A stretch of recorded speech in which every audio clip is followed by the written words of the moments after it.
This is TNA, the new face of professional wrestling. Hello, everyone, and welcome back to the Feast or Fired podcast. I'm my wife, Mel. Hello. And we are covering the January 8th, 2003 first TNA show of the year. So, this kicks off with a recap of the Sports Entertainment Extreme storyline up to this point, which really has only covered basically the past month and a half. Kind of since the Mr. Wrestling 3 thing started. But really, I think the first clip was showing Jarrett winning the belt and Russo unmasking. And leads up to where we are. We saw David Flair the previous week and all the other Triple X, all that, joining in on Sports Entertainment Extreme. Basically, just kind of to set up where we are. Going to the arena, it's essentially the same setup, but now they have the new TNA logo, the one with the X in the background with TNA across it. I don't know if that was supposed to be because of the Sports Entertainment Extreme thing, but it works just because, TNA tries to promote their X division so much, at least at this point in time. So at least we moved away from that blocky metal logo thing they had going. It looked old-fashioned. It looked out of date. Moving on. TNA is in the ring with America's Most Wanted, Ron Killings and Jerry Lynn. I heard these as basically they're the anti-Sports Entertainment Extreme people right now. TNA goes through introducing everyone that's out there. He introduced former wrestlers, a bunch of older people who are the legacy, or who are like the forerunners before everyone else in NWA. He also introduced the ring crew, who are basically up and coming wrestlers who set up the ring and do all the basic maintenance and stuff like that. And then he just talks about how they work dark matches and work their way up to getting on the card. And then he also introduces everyone in the ring. Says Russo has a real lack of respect for wrestling. He says he insults the intelligence of the fans with the shows he puts on. And he makes a plea for the fans and the wrestlers to make themselves heard so that he can win the war against Russo. With that, new music hits that we've never heard before, and apparently it's the Sports Entertainment Extreme theme as they come to the ring. And Siaki is with them, so it's 100% official. He is part of Sports Entertainment Extreme. Russo makes it clear he has friends in high places, but TNA is still ready to fight. There's a lot more back and forth between the two of them that I really stopped caring about what they were talking about. The gist of it was that they hate each other, and it finally breaks down to a brawl, with the numbers for Sports Entertainment Extreme being overwhelming at this point in time until Jarrett and the Road Warriors clear the ring. All right, moving on. Match number 1 is a tag match. I forgot. Is there anything you have to say about the last segment, sweetheart? Yeah, actually there was. So when Russo is trying to get to the stage, he jumps onto the fancy thingy, the guardrail? Yeah. Yeah. And he puts his foot on it and he slips while trying to look super cool, and I'm like, "Oh my god, that's hilarious." Russo making a fool of himself? Yeah, it was hilarious. All right. And then I also found it really sweet that while Russo is insulting the older lady that's outside because she was a wrestler or something, I wasn't 100% paying attention at that point. She's going into the ring, and Jerry Lynn is trying to be a gentleman and grabbing her, either pushing down the rope for her or offering his hand to her, and she didn't take it. But it was sweet of him. Yeah, I know it came down to him insulting the people, and the brawl started when she got in. Yeah. But it's so easy right now just because the back and forth takes a lot longer than it should get anywhere. Mm-hmm. it's so easy to start tuning everything out. Yeah, and I'm because not because trying you to. just understand because you understand the basics that you first of all, partly because we've been hearing so much of it over the past few weeks.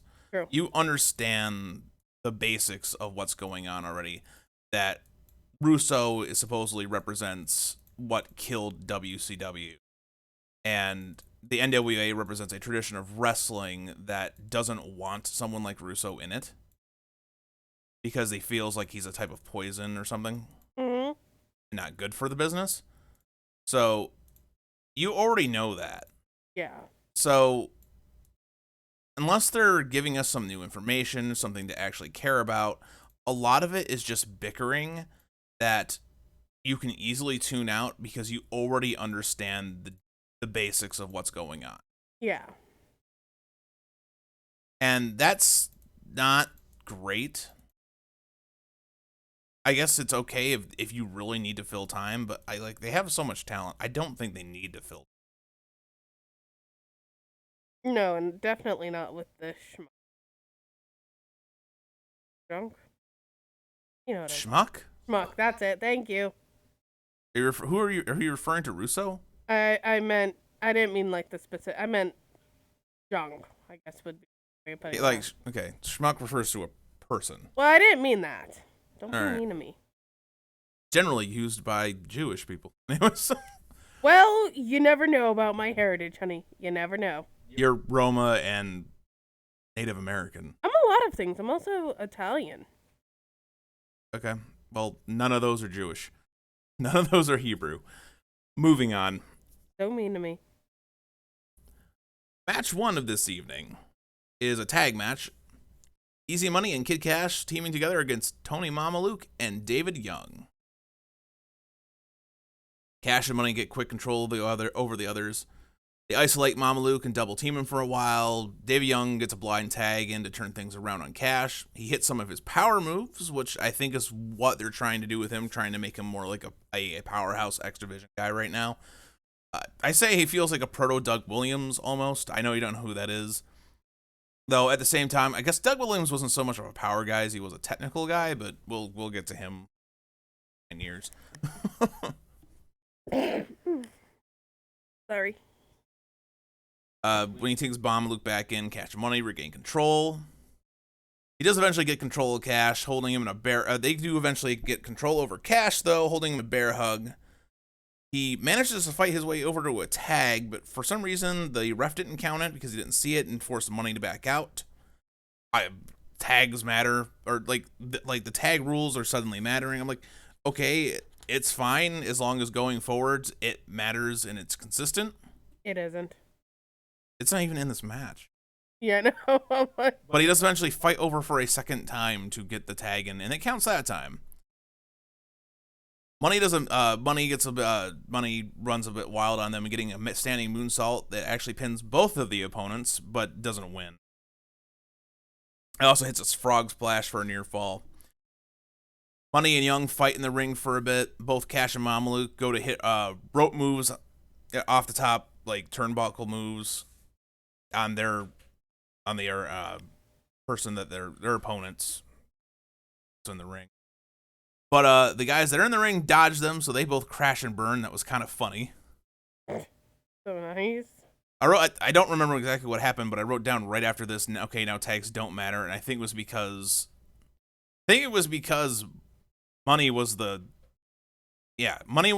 legal man at this point, but they counted a pin for Cash. And I'm just like, okay, if you're going to care about tags, you have to keep track of the legal man and not do this shit. Money goes to do his little flip attack into the ring. He does a forward flip over the rope and does a clothesline, right? Yeah, something like that. He goes to do that, but David Young catches him. And then shortly after that, he Iris whips him, catches him, and hits a massive spine buster for the 3. So Young and Mamaluke win this match, surprisingly, actually. I honestly thought that Kid Cash and Money were going to be the winners. But I guess they're trying to push Young right now. So we'll see how that goes. Uh, Before we can cut away for anything else, almost immediately, the 3 X Division guys that have joined Sports Entertainment Extreme jump in the ring, attacking the 4 other guys, throwing them out. I say the security stops the other 4 guys from getting retribution on them. And anyways, the 3 guys in the ring basically say, we're the X Division, we're the most important part of Sports Entertainment Extreme, the X, so you can call us Triple X. So they actually did get the Triple X name from this. I wasn't sure about that, but it's good to know. I know Triple X carries on far past, I think Triple X carries on past Sports Entertainment Extreme Group. I seem to recall watching like really early impacts and seeing them, but I could be wrong. So even though the security was stopping the other guys, somehow Jarrett manages to get past them and throws all 3 of the members of Triple X out of the ring on his own. Then he challenges to take on each member of Triple X tonight one-on-one. So he's setting himself up 3 matches. Apparently, I didn't realize that at first. Every single one of these is for the belt. Yeah, I didn't realize that either until, like, someone mentioned it later on. I don't remember. I asked the question, are we getting a Superman Jeff Jarrett? Because, like, he's being booked really strong right now. Is it his fault? Possibly. He has some creative control, I believe. All right, we cut to the back. Goldie is with Armstrong trying to get an interview with him. Not being successful. He hands a phone to Harris and asks him to get someone on the phone. I don't know who. We also get a quick little blurb from both Lynn and Truth talking about how they're firmly behind fighting against Sports Entertainment Extreme. He gets the phone back. We have no idea who the hell he's talking to. I heard the name Steve, but that could have been, Steve could have been anyone. Yeah. Did not matter. Yeah. But that's all I heard. Though I think I know who he's calling, but we'll see. I have a suspicion that I know who it's supposed to be. Okay. Though I'm probably wrong because I'm remembering this incorrectly. It is possible. I'm not gonna actually give a prediction because I don't want to look like a dum-dum. I will tell you if I was correct or not, and I will be honest about it. Match number 2.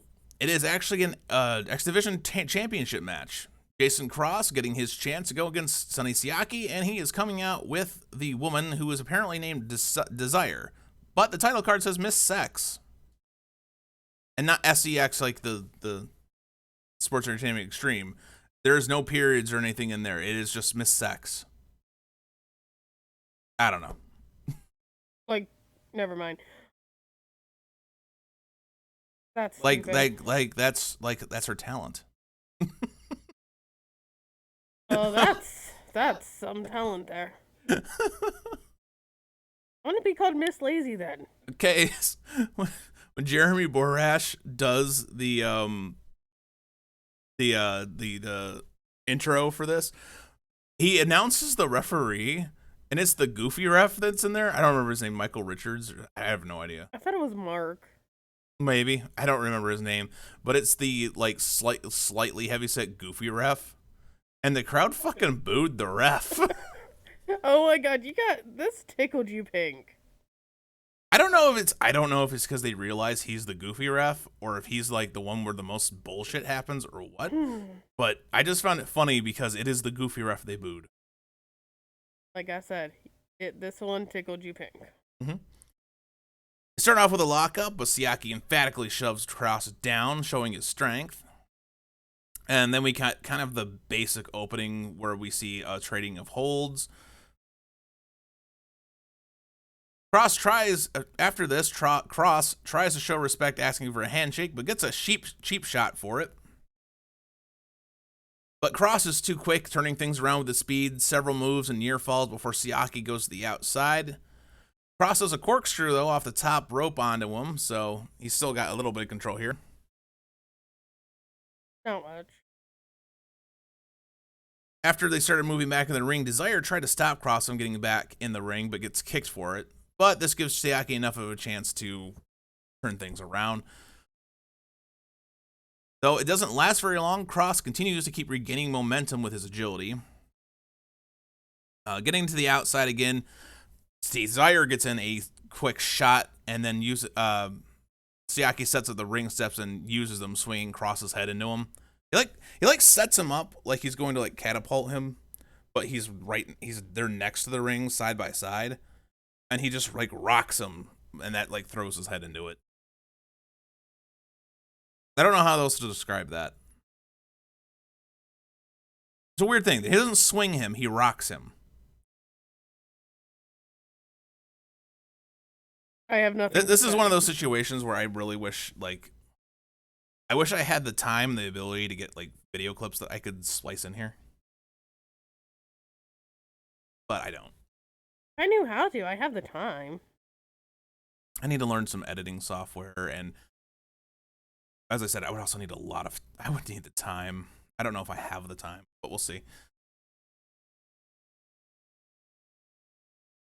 But even after this, Cross still managed to turn things around and get control again.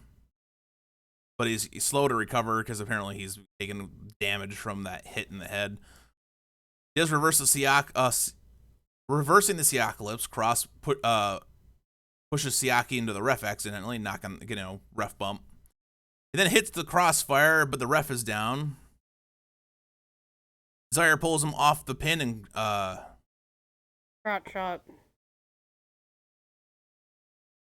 The way she does it, I don't remember what happened. She pulls it and he gets crotched on the ring post. Dang. Oh yeah.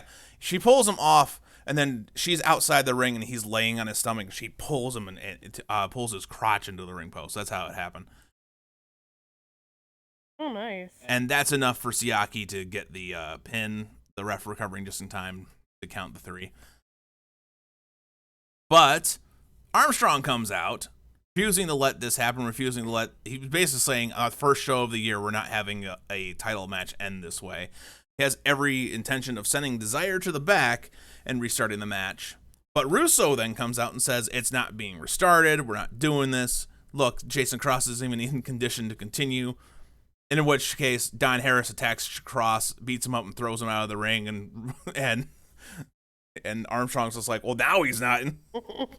Oh, now he's not in any condition. Fine. Russo then gives a order to BG James, telling him that he needs to put his feelings aside and take out his dad. But Lynn and Truth jump them, preventing this attack. And Armstrong very quickly turns this into a tag match.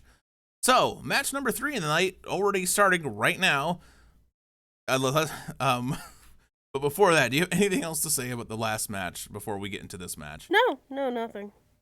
Sorry, I'm not trying to give you no opportunity. This one just fed right into the next one so quickly. I know.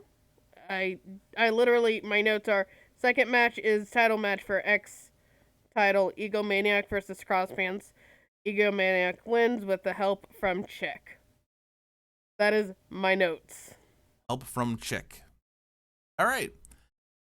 Match number 2 leads straight to match number 3 with Truth and Lynn versus BG James and Don Harris. I don't know where Ron is, but whatever. Things are starting in chaos, fighting on the outside of the ring. There's chairs and all that crap getting used. Eventually, Lynn and BG get in the ring battling out while the other two are fighting on the outside. Lynn's skill and ability is consistently outclassing BG, getting him moves and near falls. Eventually, Don grabs Lynn's hair from the behind. After this, they finally get some order with their partners getting to the corners. Don works over Lynn for a while. Lynn does eventually fight out for the hot tag. Killings does a good job fighting off both the other two, not succumbing into the numbers. Truth actually hits like a 360 splash. Well, I think it was supposed to be a 360 splash onto BG, though he only kind of lands his knees on him. But from after this, someone jumps from the crowd and immediately attacks him. And apparently, according to the to the commentary team. This was Mike Sanders, and I don't know who he is. I know apparently he was in the cruiserweight division in WCW, and now apparently nowadays he's a stand-up comedian. That is such a 180 there. I don't know. Dolph Ziggler and Rob Van Dam also do stand-up comedy, so it's not unheard of. Still doesn't mean that it's not like a 180. But now we have another new member of Sports Entertainment Extreme, because the thing that totally helped the NWO when it first debuted was loading its size to 15 guys immediately. I don't know what you're talking about. When the WCW had the storyline where they acquired Kevin Nash and Scott Hall from WWF, but people didn't have the inside knowledge to know that these guys, left WWF and signed contracts to WCW, so they looked like they were WWF guys just showing up at WCW and causing problems. They started referring to the Outsiders. Then they announced there was another dude, and I don't remember what night it was, but one night eventually Hulk Hogan comes out. He's been traditionally the hero, fighting all the bad guys, but it turns out he was in cahoots with them, and they were the NWO. And then immediately they had the Giant join, Ted DiBiase, Virgil, fucking. Over the next 2 months, there was 15 members already. It was weird, so fast, and it didn't need to do that. Anyways, so yeah, this match was garbage. You got to see Lynn and Truth do some of their stuff, but outside of that, the match was absolute trash.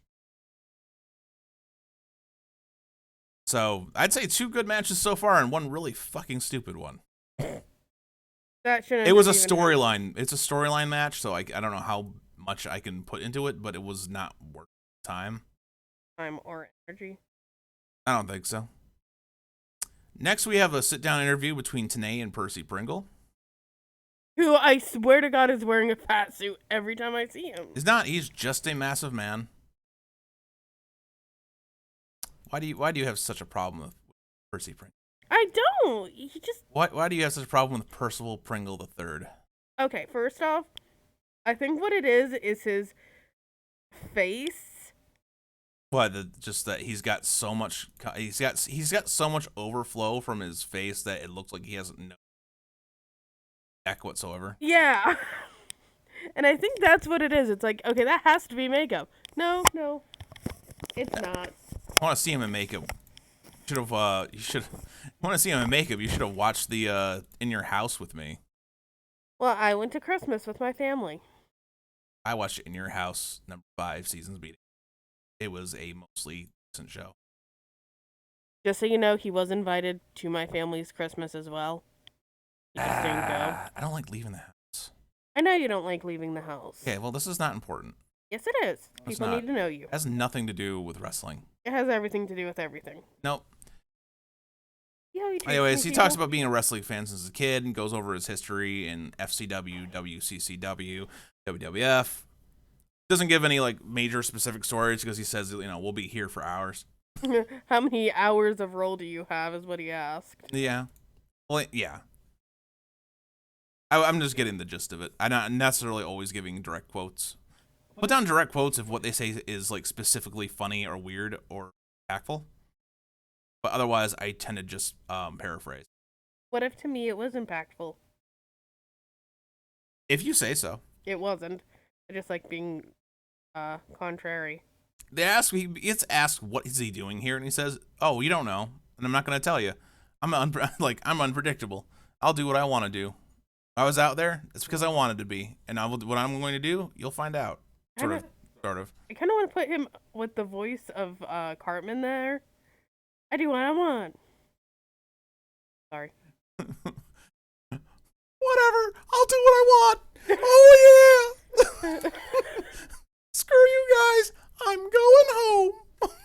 Okay, that just sounds like Mr. Hanky. God. Well, I mean, that's kind of how he sounded when he was the Undertaker's manager. When he was Paul Bearer. Anyways. All right, match number 4. Tag Team Championships on the line as America's Most Wanted and the New Church have a match where there is no rematch. Whoever wins is the champion, and the losers have to earn themselves another shot. Which makes sense. I had a hard time following this match, not because it was bad, but because it was a repeat of their last 2 championship matches, pretty much. True. Some of the spots were a little bit different, but the gist of it was the same. Things already moved to the outside, battling, getting chairs, getting beaten on the railing, stuff like that. A few minutes of that chaos and stuff, finally getting in the ring. Slash does his weird spinny thingy. I don't know what else to call it. It's a crucifix spin, and then he drops him. It doesn't throw him like he's doing Razor's the Edge move thing. He just has him up in like the crucifix. He spins around with him in that position, and then he lets him go. I like writing down Slash's moves because I like to point out how the way he does it. He acts like he's a comedy, but he's supposed to be like the serious goth evil dude. You know what I mean? Yeah. He keeps Storm isolated in the corner for a while. Slash does some shoulder blocks, but they look more like running headbutts to the gut. It was weird. It was weird. We were like 6 minutes into this match, and I was shocked at this point that like James Mitchell's and Belladonna actually had not been involved yet. Oh my They god. didn't stay that way, but like 6 minutes in with them not doing anything was amazing. It was. Yeah, that was like the only thing that was like immediately different because they were almost immediately factors in the other 2 championship belt matches. True. For the second time tonight, a legal tag was not counted, so Storm doesn't get out of his peril. And for this, he also gets thrown out of the ring and smacked over the face with the tag belts, while Harris is arguing with the ref over this bullshit. And I agree with him, it is bullshit. Storm finally hits a double DDT on them and finally gets his tag to Harris. Harris runs wild, throwing Lee out of the ring. Slash does almost get him, but Storm manages to get a super kick. And then Harris almost gets the near fall there. I'm just gonna say I was so confused during this one because So much happens in this match. oh yeah, so much happens in this match. This match is overbooked. It is. The church is overbooked. It's basically been the New Church almost all their matches. Okay, moving on. I know that you're only supposed to have one person in, but like the ref would let the New Church have both people in for like the majority of the beatdown. And I'm like, okay, so why didn't the tag work? Okay, I explained it to you at the time a little bit. What it is that when you tag, you have a little bit of leeway. It's supposed to be like a 5 count or something, where you and your tag partner can both be in the ring, but after the count, the one that tagged out needs to get out into his corner. Yeah, I'm gonna say so. this. There is there's supposed to be leeway with that. Yeah, there was more than 5 counts. Okay, it's one thing if they're both double teaming him and the ref doesn't see them. The ref saw. It's also another thing when it's not. It's also another thing when if the one that's supposed to be getting out for whatever reason is like incapacitated to the point where you can't realistically expect him to. So that happens sometimes too. It did happen in this match. I noted that. Yes. I didn't note it, but like I noticed it.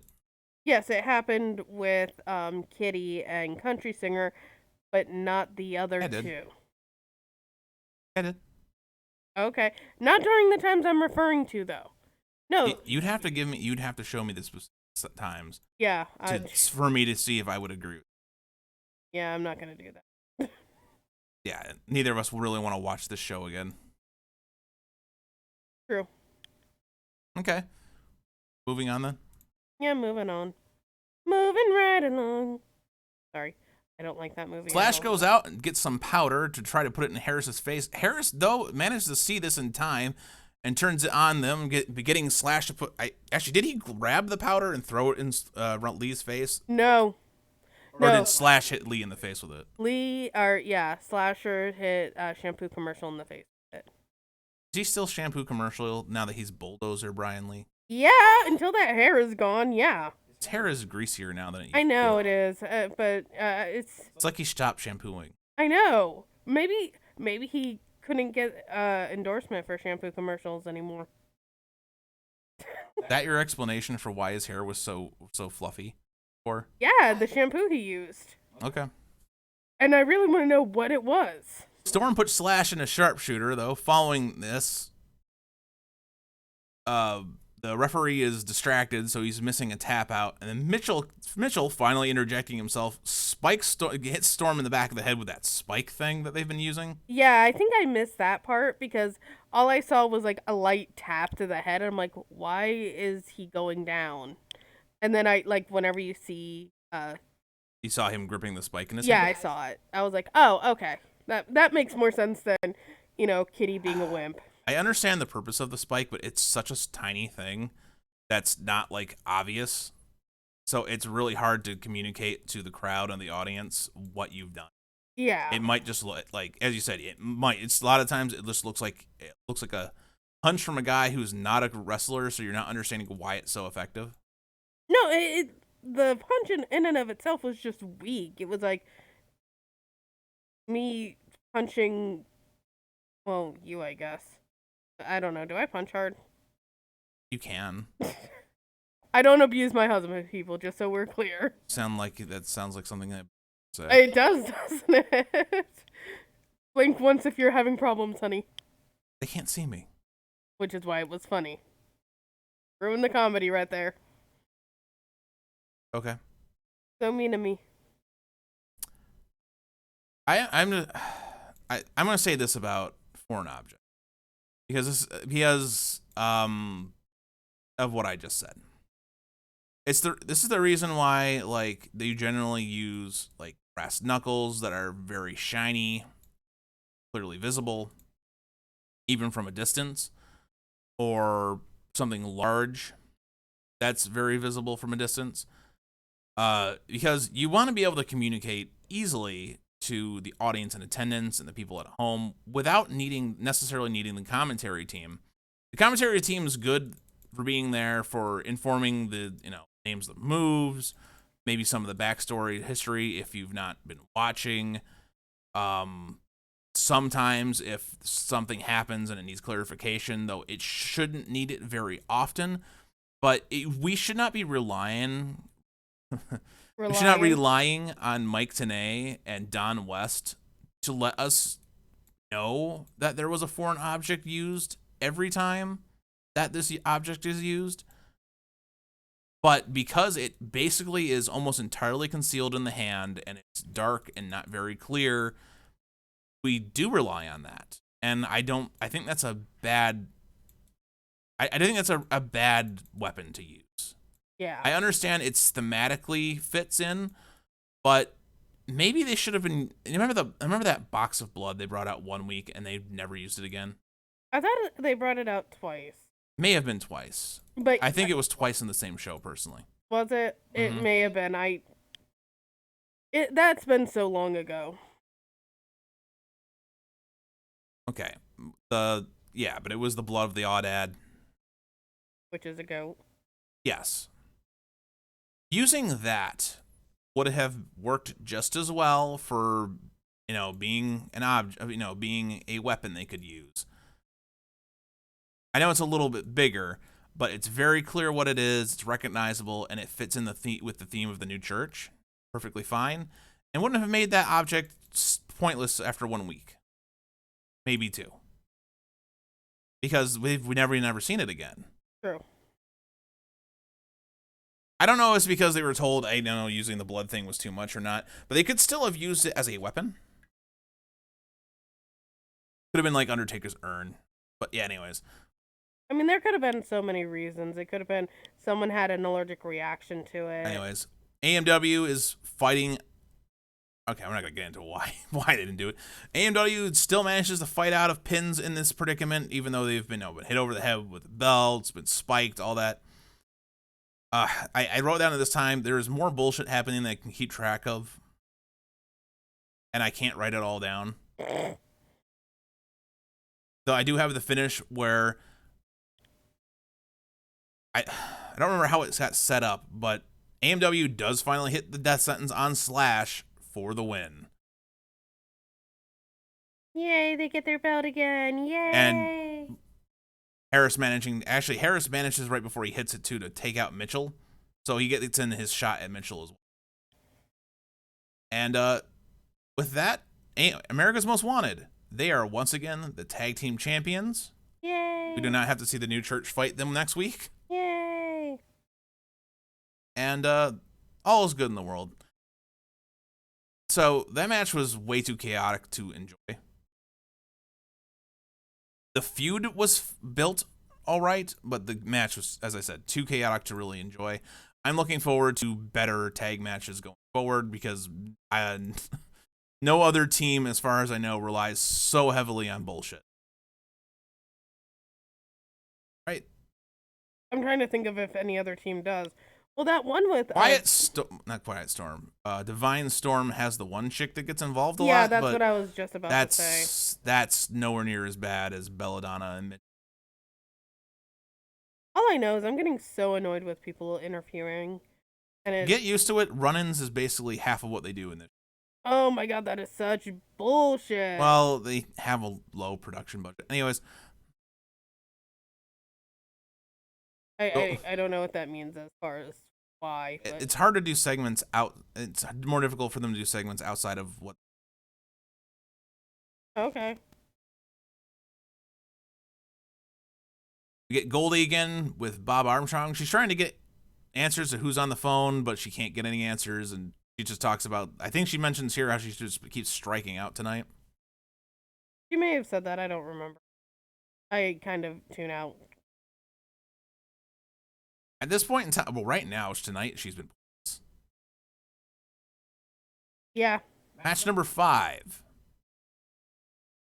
is an axe handle on a pole match. Which I had to have you. Because, of course, we have an on a pole match with Russo here. Kurt Hennig versus David Flair. Before the match starts, Hennig gets the mic, and he keeps it just does a quick little promo, still drilling that whole Brock Lesnar story, living high on that.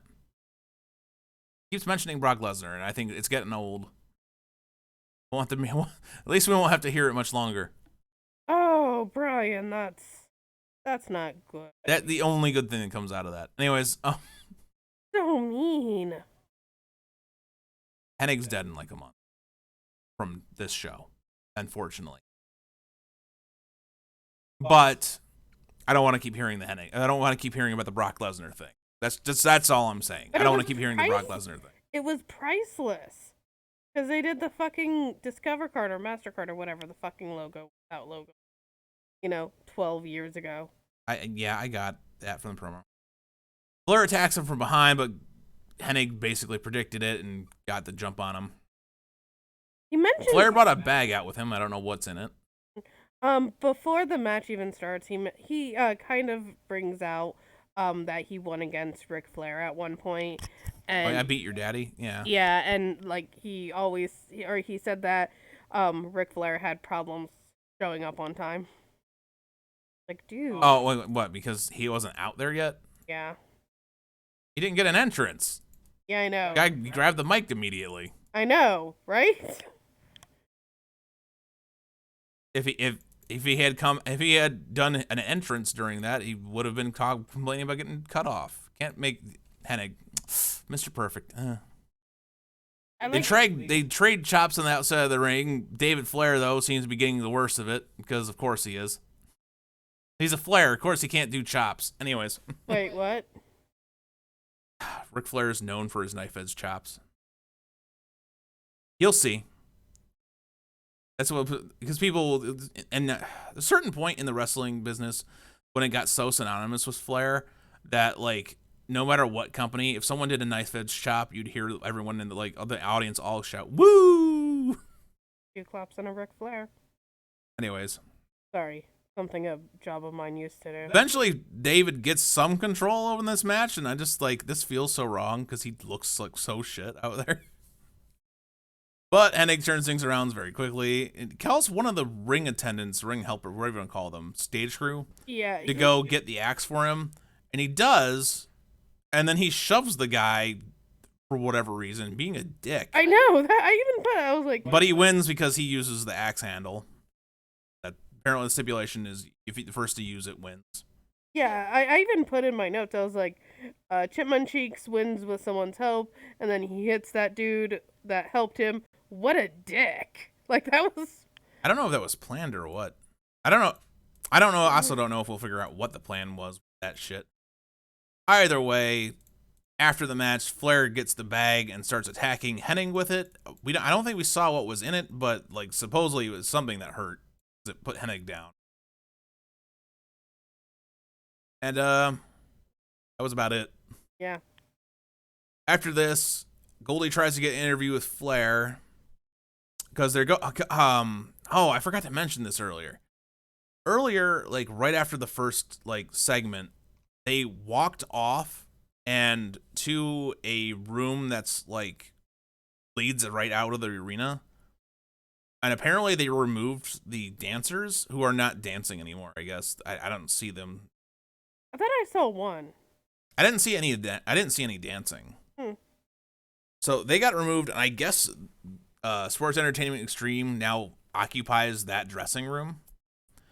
So Goldie, it's not that far of a walk from the ring to get there. So Goldie's already there trying to get an interview with Flair. And at this point, I said she's basically useless. Then Desire comes out, gets her attention, says that this is her turf, and Goldie needs to stay away. Goldie says she's just doing her job. So Desire attacks her. And then Athena runs in, and Desire and Athena have their little cat fight. And, yeah. That was that. So the room kind of looks like it's a green room, and Egomaniac has like green pants on. I was like, oh hey, look, Egomaniac's nothing but a torso. Yeah, the room is painted like radiation. You said piss green yesterday. I said piss yellow. I'm thinking sorry. back on it, it was more like radiation green. Either way, you could chroma key that and use it as a green screen almost. Need better lighting, but still. Yeah. I would say maybe It was a they weird did that. room. It was. Why would they have that for the dancers? That seems so uncomfortable. I don't know. Poor dancers. I don't normally take note of Don West's hype segment. But in this particular case, it got interrupted by Mike Sanders, who was yelling at TNA, calling him a piece of shit, and says he knows nothing about Russo. And then he says that if he wants to talk to Russo next week, he'll have a one-on-one sit down with him. Which TNA is happy about, apparently. Yeah. I'm so worried about Don West during his segments.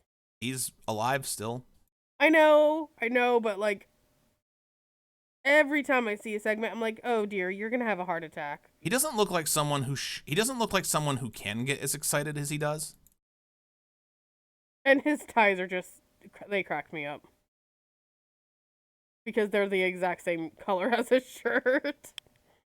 I think he continues that for years. Makes no sense, but not a lot of this does. For someone who doesn't know about wrestling, I can see how a lot of this doesn't make sense. Well, then I win that argument. Mic drop. Mic drop. All right. So we get 3 straight matches in a row now, as they are the 3 Jeff Jarrett versus Triple X matches. First, Christopher Daniels. Jarrett starts out strong, getting a slingshot on Daniels out of the ring. But getting back in the ring, Daniels starts using his speed to get over on Jarrett. They battle in the corner for a bit. Jarrett fights out, having more master striking. But Daniels slips out of a suplex to regain control. Jarrett, after reversal, tries to put on a figure 4, but it doesn't last very long before he gets flipped and he needs to use the ropes to break out of it.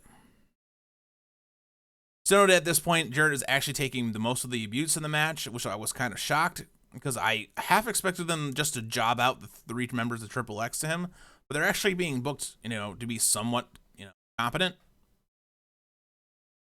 But at one point, Jarrett does manage to slip in the stroke to hit the win, but is immediately jumped by Skipper. And I think it's around this time that Oh You Didn't Know gets on commentary. He was there from the start. I just don't care. Oh, was he? Mm-hmm. Oh. Okay.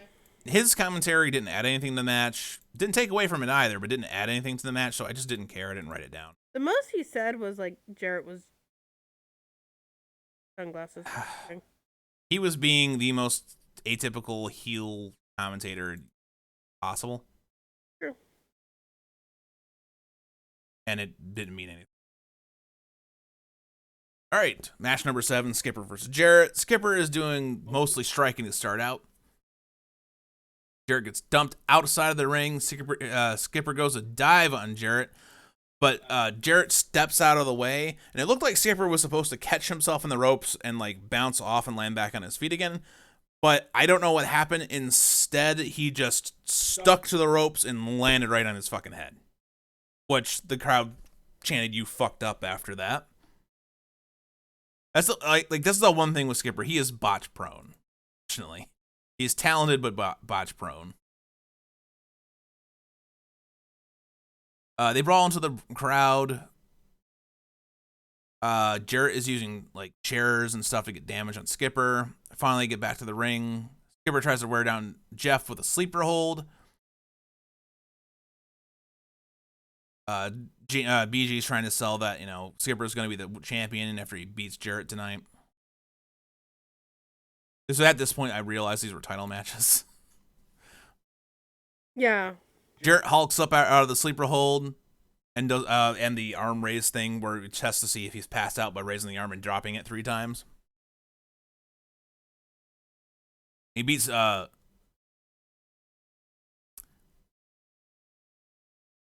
tries to beat Skipper in the corner. He swings him to the other one but Skipper floats over and then gets a German suplex pin attempt. But it fails. Daniels then tries to get involved, Skipper holding Jarrett, but Jarrett ducks out and Daniels nails Skipper instead, and this allows Jarrett to get the 3 on Skipper, so now he has just low-key to deal with.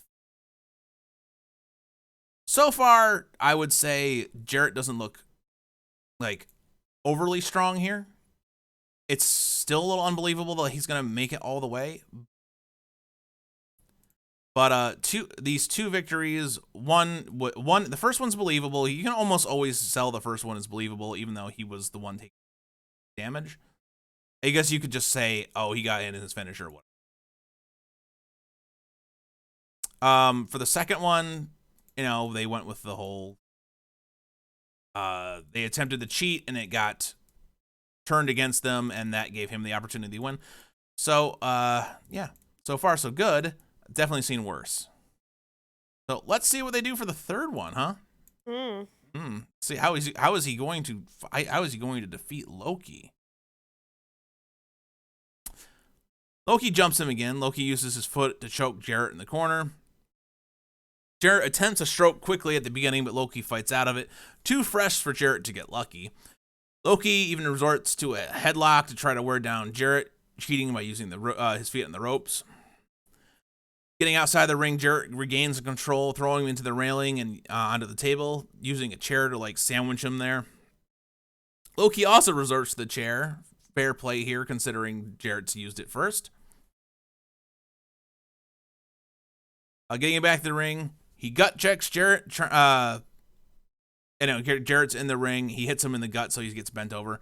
And then he does this. He flips over him, lands on his legs, and puts him in a dragon sleeper. Jarrett falls. Jarrett tries to fight him, but he gets worn down to the mat, and eventually manages to pull himself over to the ropes to get a break. But he's looking worse for wear. Jarrett Gets a little bit of control again, attempting the figure four. Loki blocks it. He also tries to get it himself, but gets booted in the face. At this point, Daniels and Skipper try to get involved, but Jarrett is able to cut them off, but gives Loki a chance to recover. The continued distraction lets Jarrett hit a low blow on Loki. He almost had the 3, but the other 2 jump in and get Loki disqualified, but they break up the pin, so... Jarrett wins this match, but now is at the receiving end of a beatdown. The Road Warriors run in again, throwing Skipper and Loki out. They hit the Doomsday device on Daniels.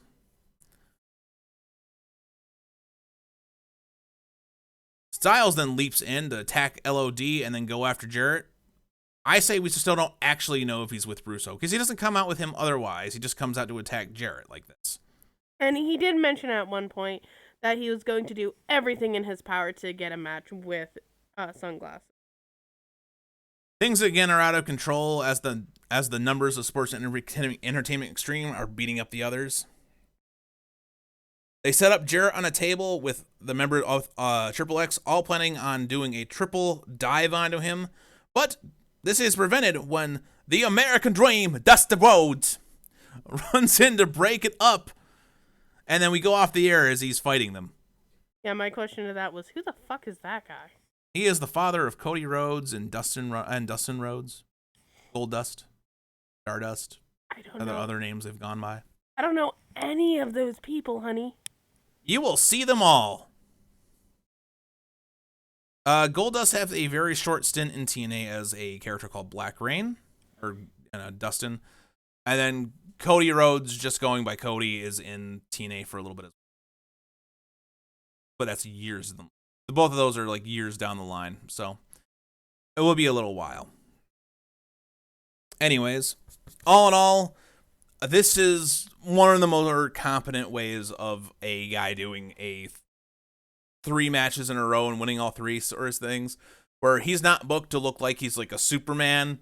More like things just worked out because the heels were overconfident in their cheating. So I can't knock the show for that. But I'm gonna let you say Future Fired first, and then I'm gonna give you my feelings. Well, okay. Outside of the very, very, very boring beginning, which was somewhat hilarious with Russo almost falling on his face, which would have made everything so much better. And the one match just being super everything all over the place. This show wasn't bad, in my opinion. So I'm gonna give it a feast. Okay. Let me shock you. You're gonna give it a fired. You know that. No, I don't. So we're spending too much time repeating like how much some people don't like it. I feel like we probably could have cut that first segment in half and easily portrayed what we needed to know.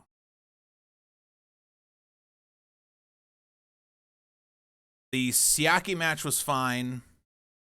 The first match was fine, though I'm bothered by the inconsistency with the tag rules. Or, tags mattering, legal man mattering.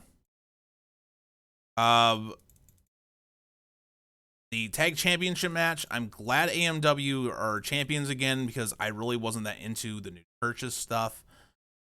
But it's just been the same match we've seen, and it's nothing that great. While competently done, the 3 matches in a row for Jarrett weren't anything special. Like, the matches weren't anything that special. The on a pole match was stupid. The other tag team match we had was really pointless. And I think, all in all, I was just not thrilled with everything. I was less thrilled with what was happening in this show than I enjoyed. So, I am giving it a fired. Called it!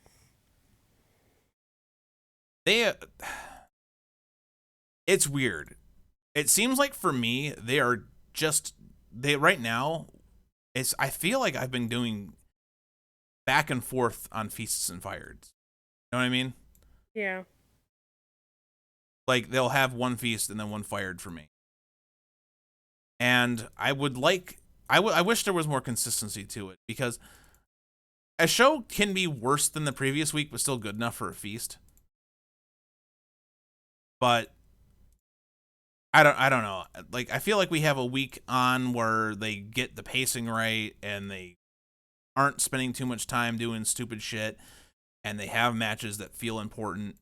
And then we have another week like this one where it feels like most of the matches were just garbage, and like the outcomes weren't, I don't want to say surprising, because it's not on them to be surprising for the matches to be good, but like the outcomes are